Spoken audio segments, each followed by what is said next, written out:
الصلاة والسلام عليك سيدي يا رسول الله وعلى آلك وأصحابك سيدي يا حبيب الله۔ اللہ رب العالمین جل جلالہ کا قرآن پاک کی سورہ آل عمران میں ارشاد ہے، وَلِلَّهِ عَلَى النَّاسِ حِجُّ الْبَيْتِ مَنِ اسْتَطَاعَ إِلَيْهِ سَبِيلًا وَمَنْ كَفَرَ فَإِنَّ اللَّهَ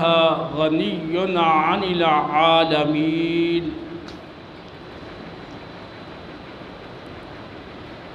اللہ کی رضا کے لیے لوگوں پر فرض ہے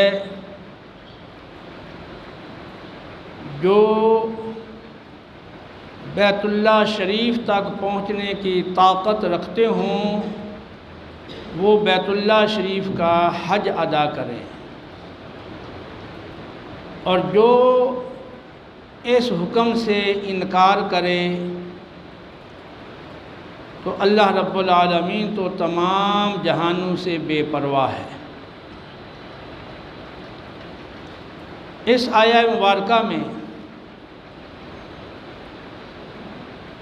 حج کی فرضیت کا ذکر کیا گیا ہے۔ حج اسلام کا ایک بنیادی رکن ہے۔ صحیح بخاری اور صحیح مسلم کی روایت ہے،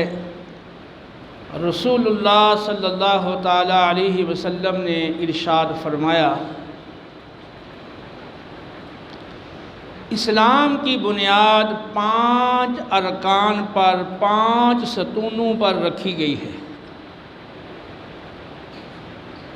توحید و رسالت کی گواہی دینا، نماز قائم کرنا، ماہ رمضان کے روزے رکھنا، زکوٰۃ ادا کرنا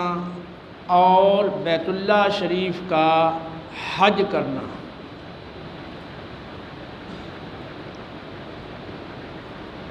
صحیح مسلم کی روایت ہے، اقرا بن حابس رضی اللہ تعالی عنہ نے عرض کیا، یا رسول اللہ صلی اللہ علیہ وسلم، کیا حج ہر سال فرض ہے؟ آپ صلی اللہ علیہ وسلم خاموش رہے تو انہوں نے 3 بار یہی سوال دہرایا۔ آپ صلی اللہ تعالیٰ علیہ وسلم نے پھر ارشاد فرمایا کہ اگر میں ہاں کہہ دیتا تو ہر سال حج فرض ہو جاتا، پھر تم اس کی ادائیگی کی طاقت نہ رکھتے، لہذا جب تک میں تمہیں چھوڑے رکھوں تو تم بھی چھوڑے رکھا کرو۔ پہلے لوگ انبیاء علیہم السلام سے بکثرت سوال کرنے اور پھر ان کی نافرمانی کرنے کی وجہ سے ہلاک ہوئے، لہذا میں جس بات کا حکم دیا کروں اس کو کر لیا کرو، جسے منع کروں اس سے رک جایا کرو۔ معلوم ہوا کہ زندگی میں صاحب استطاعت پر ایک بار حج کرنا فرض ہے۔ صحیح بخاری اور صحیح مسلم کی روایت ہے،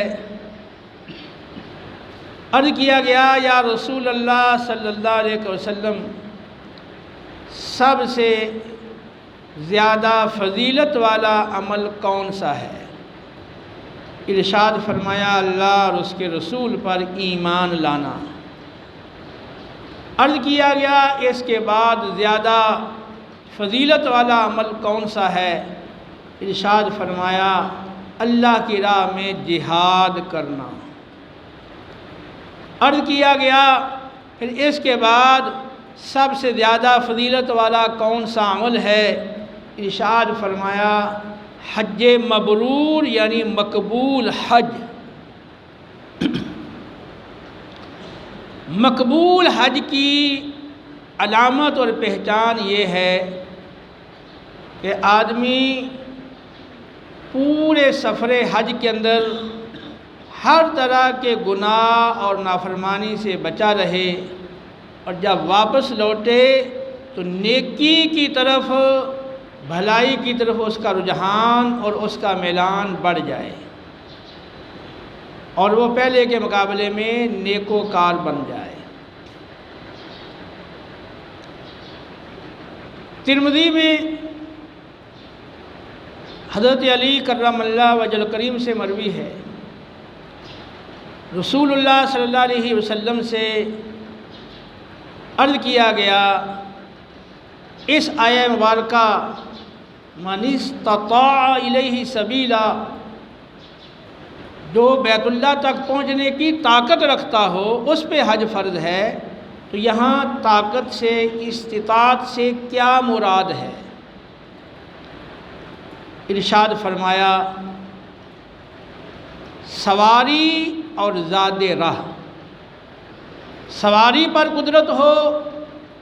آنے جانے اور وہاں ٹھہرنے کے اخراجات پر قدرت ہو،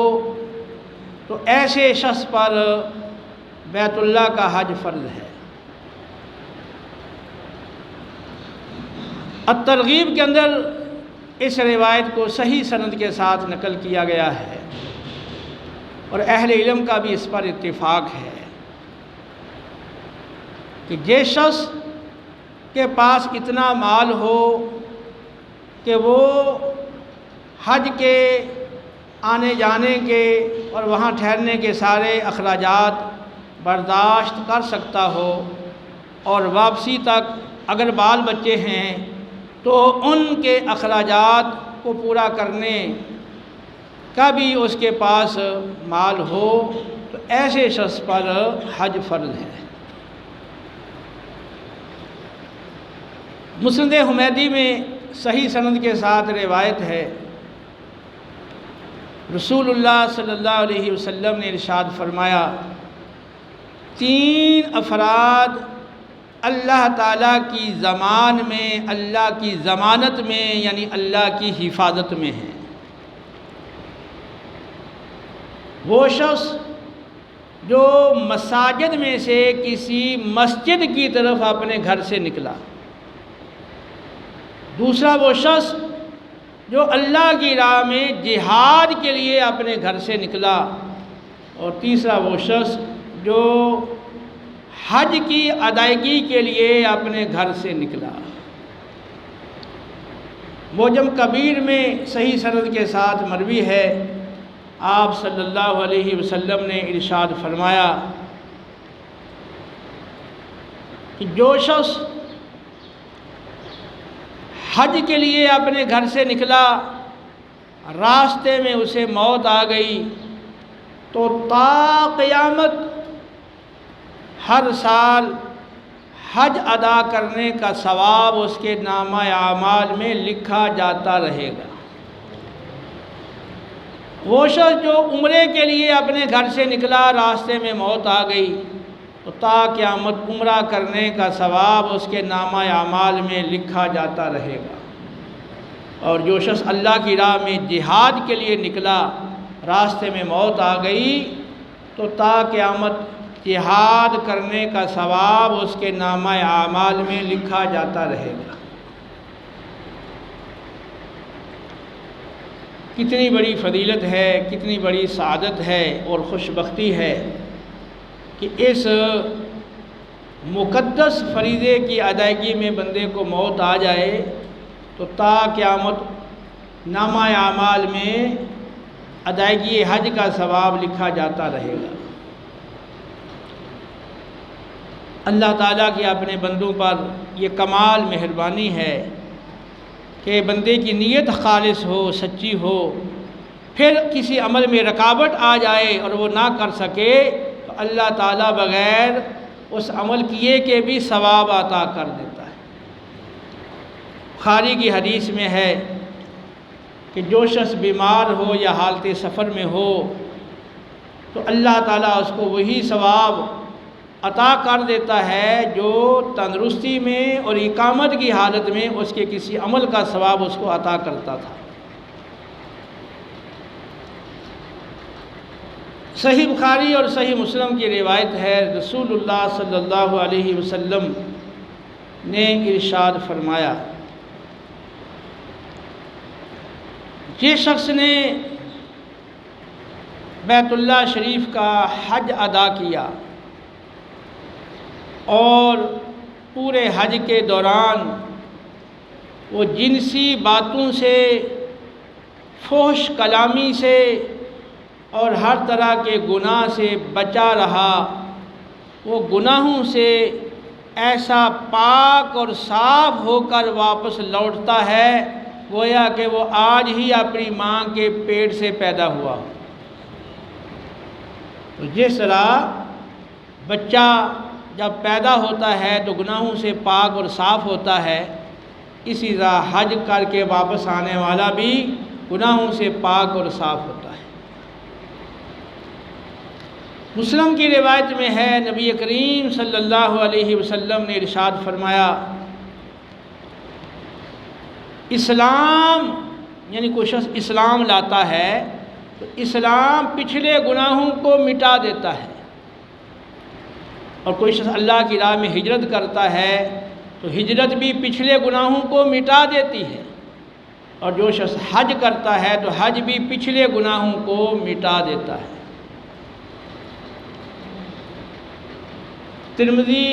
نسائی، ابن ماجہ، مسند احمد، صحیح ابن خزیمہ، صحیح ابن حبان، دیگر کتب میں صحیح سند کے ساتھ روایت ہے، رسول اللہ صلی اللہ تعالیٰ علیہ وسلم نے ارشاد فرمایا، حج اور عمرہ پے در پے یکے بعد دیگرے کیا کرو، کیونکہ حج اور عمرہ ادا کرنا آدمی کے گناہوں کو اور اس کی محتاجی یعنی تنگ دستی کو اس طرح دور کر دیتا ہے جس طرح آگ کی بھٹی لوہے اور سونا چاندی کے میل کچیل کو دور کر دیتی ہے۔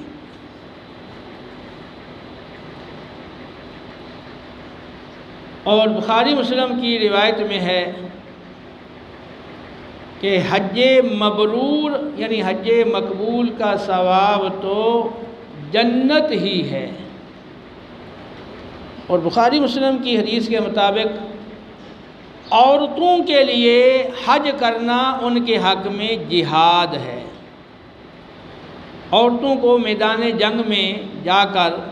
جہاد کرنے کا مکلف نہیں بنایا گیا،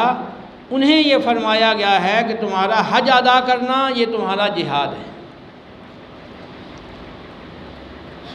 تو حج بے شمار فضائل و برکات کا حامل عمل ہے، تو وہ لوگ جنہوں نے باوجود قدرت کے ابھی تک حج ادا نہیں کیا، وہ اپنی کوتاہی اور غفلت کو دور کریں اور اول فرصت میں آئندہ حج ادا کریں۔ ترمذی میں روایت ہے کہ جو شخص باوجود قدرت کے حج نہ کرے، اور دارمی میں ہے کہ جس شخص کو نہ تو کسی ظاہری حاجت نے حج سے روکا ہو، نہ کسی بیماری نے حج سے روکا ہو،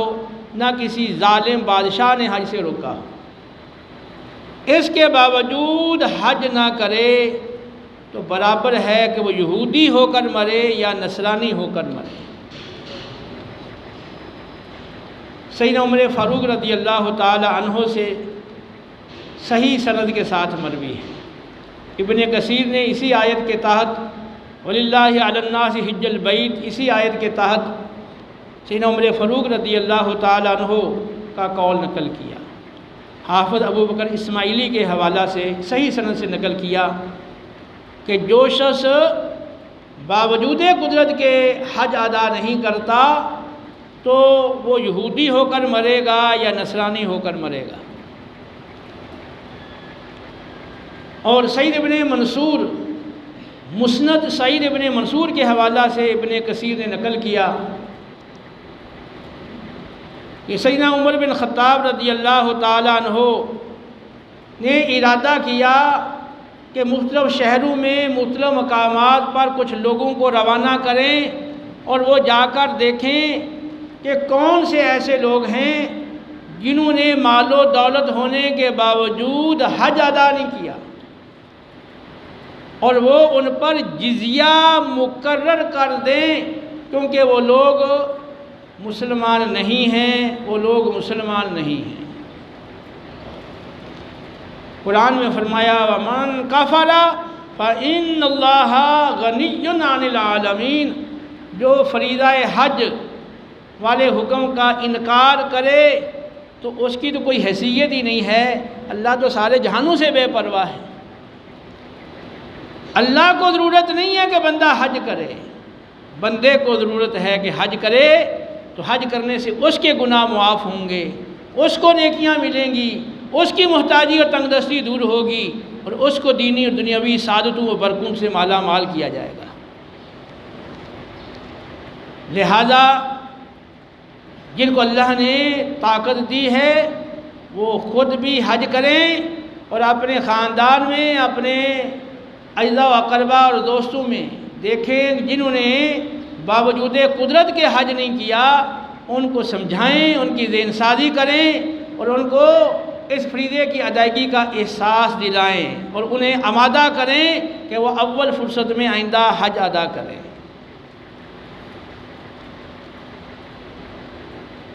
رسول اللہ صلی اللہ تعالیٰ علیہ وسلم نے ہجرت سے قبل بھی حج ادا فرمائے ہیں۔ ہجرت کے بعد آپ نے ایک فریضہ حج جو حجۃ الوداع کے نام سے معروف ہے آپ نے ادا کیا ہے۔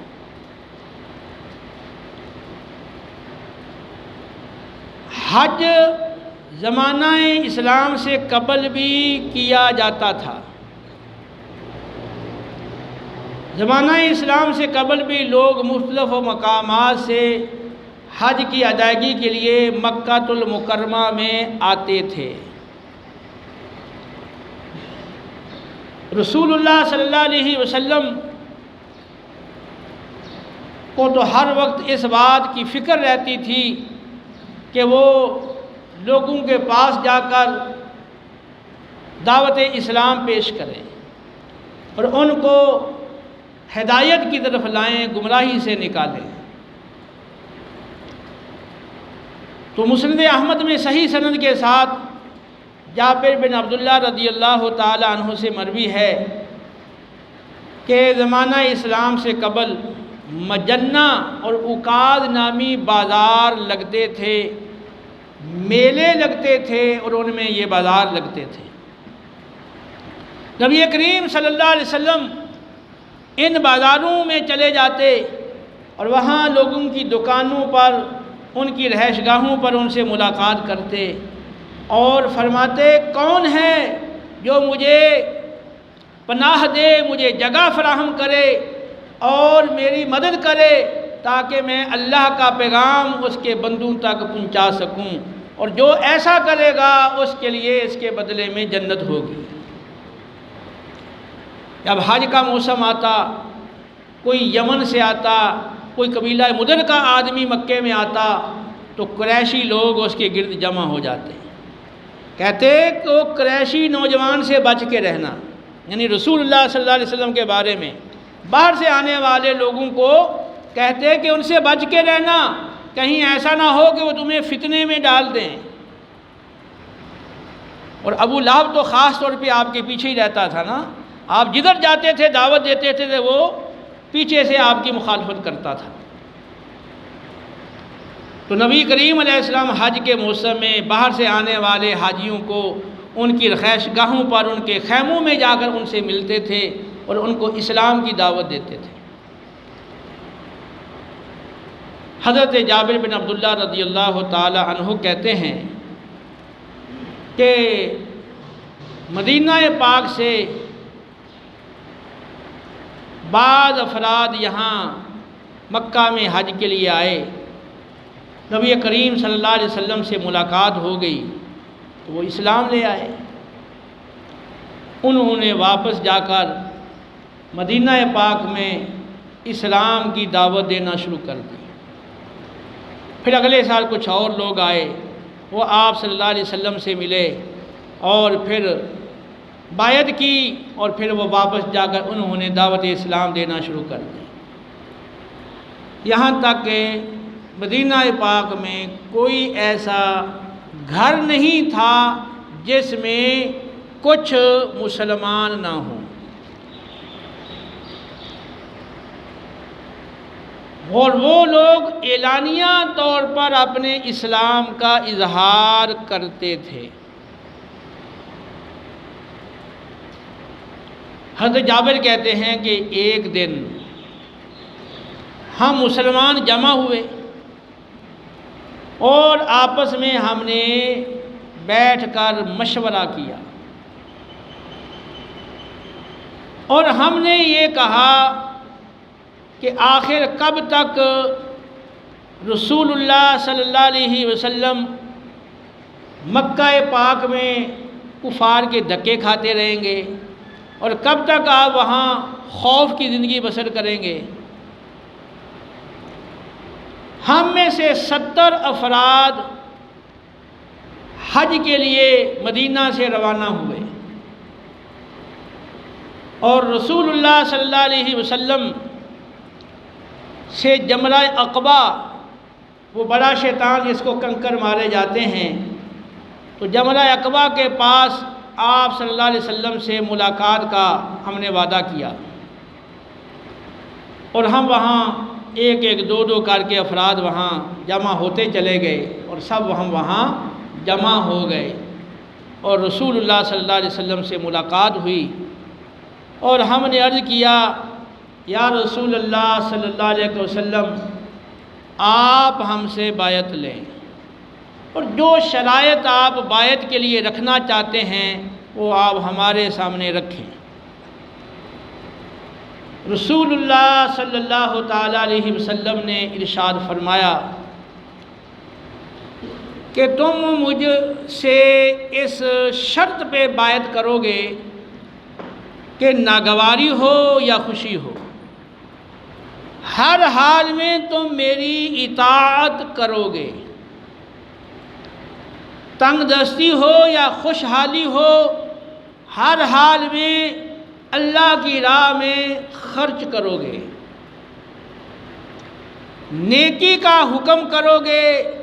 اور برائی سے روکو گے، اور اللہ کے احکام پر عمل کرنے کے سلسلے میں کسی ملامت کرنے والے کی ملامت کی پرواہ یا خوف نہیں کرو گے، اور جب میں تمہارے پاس مدینے میں آ جاؤں تو تم میری مدد کرو گے، اور جس طرح اور جن چیزوں سے اپنی جانوں کی اور اپنی بیوی بچوں کی حفاظت کرتے ہو ویسی ہی میری بھی حفاظت کرو گے، اور اس کے بدلے میں تمہیں جنت عطا کی جائے گی۔ حضرت جابر رضی اللہ تعالیٰ عنہ کہتے ہیں کہ ہم سب نے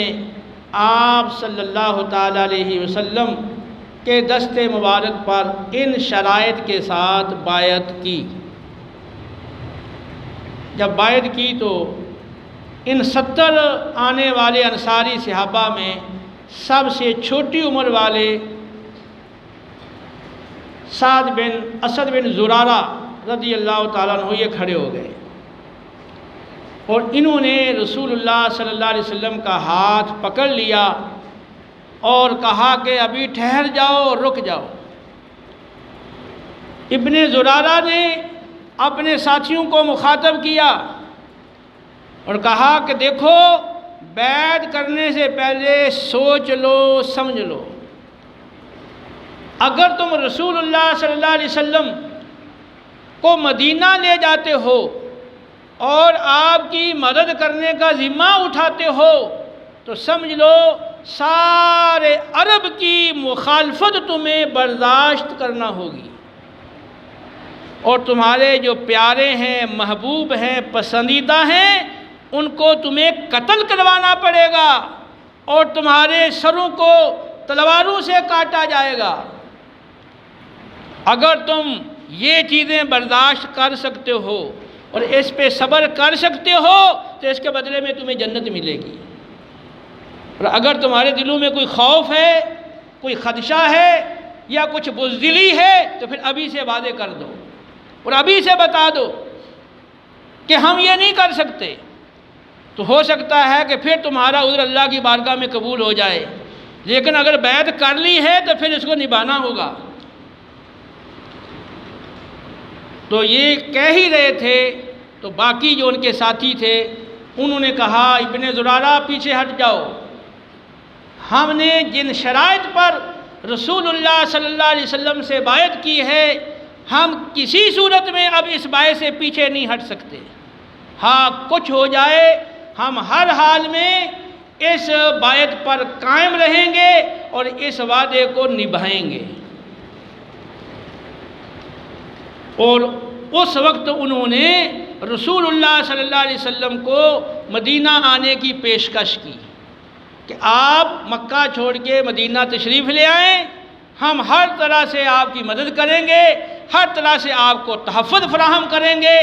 اور ہم اپنی طاقت کے مطابق ہر طرح سے آپ کا ساتھ دیں گے۔ تو انصار کی اس دعوت پر پھر رسول اللہ صلی اللہ علیہ وسلم ہجرت کر کے مکہ سے مدینہ تشریف لے گئے، اور پھر انصار نے جو بیعت کی اور جو عہد کیا تھا، جو وعدہ کیا تھا، انہوں نے کمال درجہ اس کو پورا کیا۔ جتنے بھی مہاجرین مختلف مقامات سے ہجرت کر کے بے سر و سامانی کے عالم میں مدینہ پہنچے تو انہیں اپنے گھروں میں، اپنی جائیدادوں میں اور اپنے باغات کی پیداوار میں برابر کا شریک کیا، اور پھر ہر جہاد کے موقع پر وہ پیش رہے۔ اور بخاری کی حدیث میں موجود ہے کہ جتنے انصار کے افراد جہاد میں شہید ہوئے اتنے کسی بھی عرب قبیلے کے افراد شہید نہیں ہوئے۔ یہ سعادت سب سے زیادہ شہداء کا ہونا یہ انصار کے حصے میں آئی۔ غزوہ احد میں 70 انصاری صحابہ شہید ہوئے، اور بیر مونا کے موقع پر 70 انصاری صحابہ شہید ہوئے، اور مسیلمہ کذاب کے خلاف جنگ یمامہ میں 70 انصاری صحابہ شہید ہوئے۔ تو آپ غور کریں، مدینہ وہ بہت بڑی اس وقت بستی نہیں تھی، ایک مناسب سی آبادی تھی، تو 70 افراد کا باری باری وقفے سے شہادت پانا، اس بستی کے حوالے سے آپ ذرا سوچیں کہ 70 افراد شہید ہو گئے، پھر 70 شہید ہو گئے، پھر 70 شہید ہو گئے۔ اس لیے رسول اللہ صلی اللہ علیہ وسلم انصار سے بہت محبت کرتے تھے۔ بخاری کی حدیث ہے، فرمایا کہ اگر لوگ ایک وادی میں چلیں اور انصار ایک دوسری وادی میں چلیں تو میں انصار کے ساتھ چلوں گا۔ اور بخاری مسلم کی حدیث ہے، انصار سے محبت یہ ایمان کی علامت ہے اور انصار سے بغض یہ نفاق کی علامت ہے۔ تو اب یہ جو نبی کریم علیہ السلام سے انہوں نے جو وعدے کیے، انہوں نے وہ وعدے نبھائے ہیں۔ جو ہماری محبت کے وعدے ہیں، غلامی رسول میں موت قبول ہے اور وغیرہ وغیرہ جو ہم نعرے لگاتے ہیں، ان پہ بھی ذرا سوچیں نا، ہم نے کیا کیا ہے؟ رسول اللہ صلی اللہ علیہ وسلم تو کوئی موقع ہاتھ سے نہیں جانے دیتے تھے، ہر موقع پر جہاں موقع ملتا آپ اسلام کی دعوت پیش کرتے، لوگوں کو ہدایت کی طرف لانے کی کوشش کرتے۔ ہمیں بھی موقع ملتا ہے، شادی کا موقع ہے، لوگ جمع ہیں تو آپ لوگوں کو نماز کے لیے، دیگر احکام شرع پر عمل کے لیے کہہ سکتے ہو۔ غمی کا موقع ہے، لوگ جمع ہیں، وہاں بھی آپ دین کی دعوت دے سکتے ہو۔ اسی طرح ہمارے پاس بہت سارے مواقع ہوتے ہیں، لوگ جمع ہوتے ہیں، ہمارے پاس لوگ چل کر آئے ہیں یا ہم چل کر گئے ہیں یا کہیں مہمان گئے ہیں یا ہمارے پاس کوئی مہمان آیا ہے، تو یہ مختلف صورتیں ہیں۔ دعوت اسلام پیش کرنے کے مختلف مواقع ہیں، سمجھانے کے، دین سازی کرنے کے، برائی سے روکنے، نیکی کو لانے کے، یہ مختلف ہمارے پاس یہ مواقع موجود ہیں، لیکن ہمیں کوئی پرواہ نہیں، نہ اپنی پرواہ ہے نہ دوسروں کی پرواہ ہے۔ نعرے تو بڑے بڑے ہیں غلامی رسول کے، لیکن یہ انصار کی غلامی دیکھیں کہ نبی کریم علیہ السلام کو دعوت دی ہے اور سب کچھ قربان کرنے کا وعدہ کیا اور انہوں نے کر کے دکھایا۔ تو جنت کے بدلے میں جان مال اللہ کی راہ میں صرف کرنے کا وعدہ ہر مسلمان، ہر مومن کر چکا۔ اب اس وعدے کو پورا کریں، یہ بھی ایک بیعت ہی ہے نا، اس کو پورا کریں کہ ہماری جان بھی اور ہمارا مال بھی، ہماری طاقتیں، ہماری قوتیں، ہماری ذہنی صلاحیتیں، اور ہمیں اللہ نے جو بھی طاقت دی ہے، قوت اور خوبیاں دی ہیں، وہ دین کی راہ میں صرف کر کے دین کو غالب کرنے کی کوشش کریں اور ابتدا اپنی ذات سے کریں۔ ہم کوتاہی غفلت کا شکار نہ ہوں، بھرپور انداز میں قرآن و سنت کے احکام پر چلیں اور پھر دوسروں کو بھی چلائیں اور ان کو بھی سمجھائیں۔ تو رسول اللہ صلی اللہ علیہ وسلم حج کے موقع پر جا کر لوگوں کو اسلام کی دعوت پیش کرتے تھے، اور اسی طرح عکاظ اور مجنہ کے بازاروں میں جا کر آپ وہاں لوگوں کو دین کی دعوت پیش کرتے تھے۔ تو ترغیب ہے ہمیں بھی، آپ نے خطوط بھیج کر بھی بڑے بڑے بادشاہوں کو اسلام کی دعوت دی ہے۔ اس میں ہمارے لیے بھی سبق ہے کہ جہاں موقع ملے، ہاں فون کر کے، میسج کر کے، کہیں جا کر یا کہیں گئے ہیں وہاں لوگ پہلے سے موجود ہیں، جہاں موقع ملے دین کی بات کریں، لوگوں کے اندر احساس بیدار کریں، اپنے احساس ذمہ داری کو بیدار کریں، نیکی کا حکم کریں اور برائی سے روکیں۔ اللہ ہمیں عمل کی توفیق دے۔ وما علینا الا البلاغ المبین۔